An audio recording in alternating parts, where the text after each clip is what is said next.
This is going to be a quick video on how I made the HDR implementation within Cyberpunk acceptable. I didn't fix it because you can't fix it with how the game's rendered, but you can make it a lot better than stock.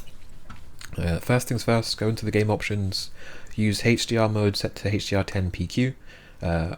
Ideally you would want to use SC RGB because it's more accurate, but the Reshade plugins don't work with it all too nicely. Set within the HDR settings, the peak brightness to 850, this is from an LG OLED with HDRG enabled. If you've got a Samsung QLED or like an actual monitor with HDR, set it to whatever your monitor can actually make. For LG's it's 800 nits, but due to the Reshade plugin we're going to bump up to 850, so we get just a tiny bit of clipping and highlights as opposed to just it being too low and there's like unresolved brightness that we're not seeing. Set the tone mapping midpoint to 1.5 and paper white to 100. The midpoint is important because it helps reduce the raised Blackfloor internally before we do any reshade adjustments. Now within Reshade we're going to be installing Prod AT's shader pack, and we're going to be only using one plugin. It's the CurvedLevels plugin, and these are my settings. We've got 26 on the black point. We haven't touched the white point. We've adjusted the white point shoulder Y and adjusted the black point, so we've got a nice curve coming off of the 26 clipping. If you look at this graph on the bottom right, you will see exactly what I've done. Everything below 26 point I've just completely clipped. We've done a nice fall off, and we've made the rest of the curve a linear tracking, so the highlights are not adjusted.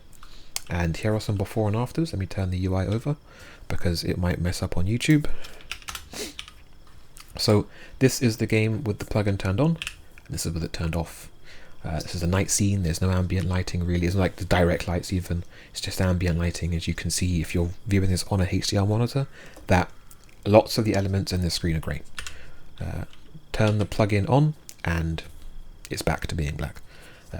The contrast is like super improved by having this effect, especially for an OLED screen where black is 100% black, and so you actually get infinite contrast all of a sudden as opposed to this like washed out look all the time.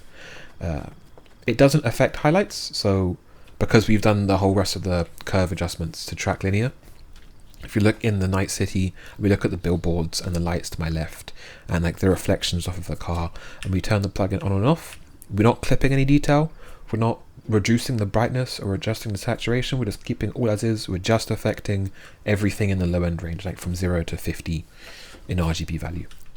And that's that. There's not much else you can do to really fix the game all too much.